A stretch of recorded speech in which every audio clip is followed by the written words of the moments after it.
Okay, Alan, 2-2 draw at Concert last Saturday. Obviously two goals up. Disappointed to give a 2-goal lead away? Certainly, even at 2-0 we had a chance to go 3-4 nil up and put the game to bed, but as football you miss your chances and it bites you. Had a man sent off, and to be honest, in the end I was happy with the point.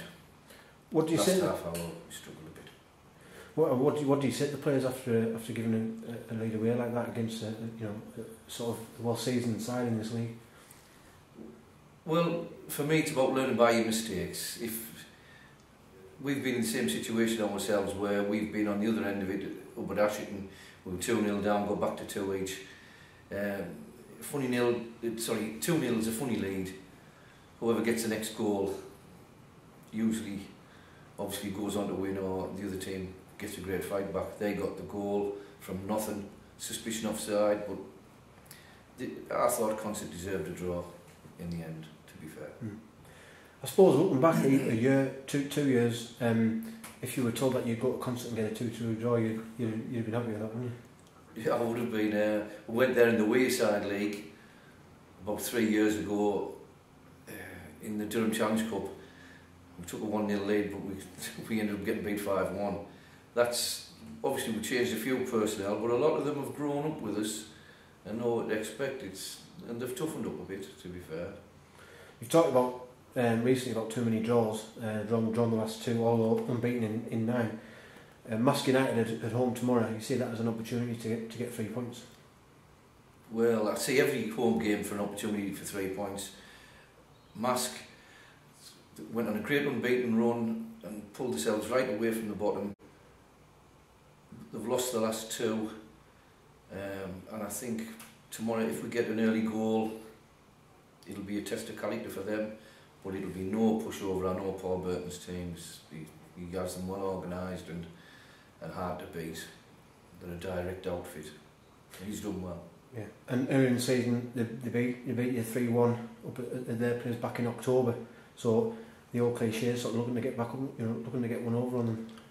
Yeah, well, I'm always looking to get one over on anybody at home, but yeah, they beat us 3-1 down there early on the season, and no complaints whatsoever. They were the better side on the day. And the disappointing thing for me on the day was they wanted it a bit more than us. But I'm confident we'll put it right tomorrow.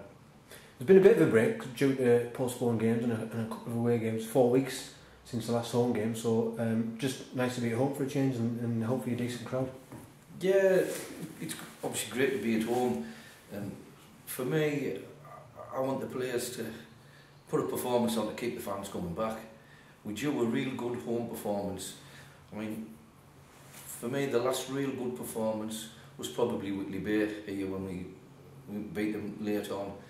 But the place was awesome when we come out, and I want more days like that, and the players should want more days like that for the fans, because they're the ones who keep us going.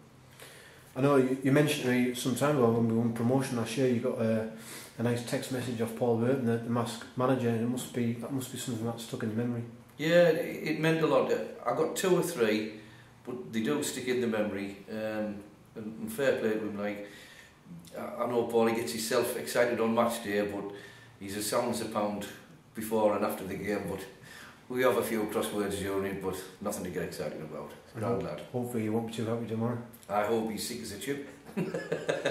Just finally on the injury front, Alan, what's the latest with injuries? I know Warren Byrne and Mark Peck are both still out, aren't they? Well, Mark Peck's definitely still out, but Warren is on the comeback trail. He's been doing warm-ups and bits and pieces himself, and I've just spoken to him recently, and he assures me he could be back in the squad in the very near future.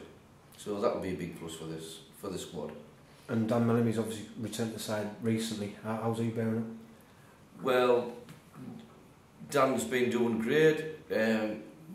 We all know Dan, great asset to the team. But if we overdo it with him, he knows that himself. If we overdo it with him, he ends up being out for 5 or 6. So we just playing it softly. He's training once a week and playing once a week, and it's paying dividends for himself and the club. Like, it's great. Yeah. And John Close took a bit of knock last week. Is he fit for tomorrow?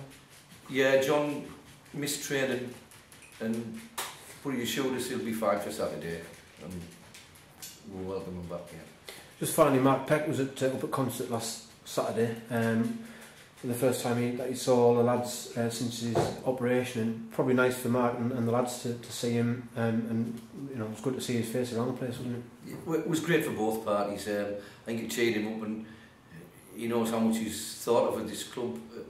I mean, for anybody to come in from outside with no mates here at all, the lad come from Chesney Street by himself, but he's made to feel one of our own, which he is. And I think it really give him a lift and give our players a lift as well.